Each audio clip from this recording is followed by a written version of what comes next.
Hello, I'm Taylor Garthis, and I'm here to tell a story about my teaching and why I would love to receive this grant for myself and, more importantly, my students.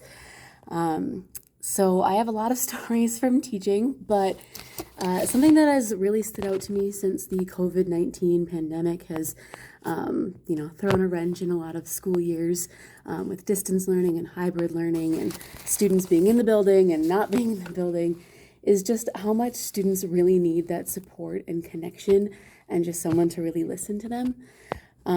Last year, due to my health reasons, I have cystic fibrosis, so I was not able to teach in person all of last year, and I missed out on that connection with my students.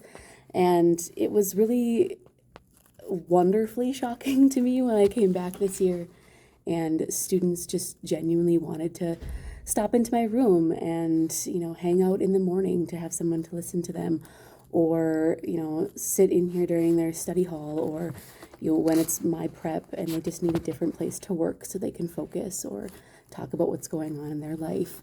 And it's just been really interesting to see how many students have been coming by every day. And it made me even more happy that I have a space for them to work. So my goal for this year was to create a safe space for my students to work. So I had this old storage room and office in my classroom. So it's like this extra little room where they can color and, hang out and just kind of do some studying when they need some peace and quiet. Which is why I would love to increase my classroom library, because this is currently my library. It continues over onto the top shelf over here. I like to feature different books each week to try to get their interests, catch their eye with an interesting book cover, even though, they shouldn't judge a book by its cover. But then I have this little checkout sheet for them to scan if they want to check out a book.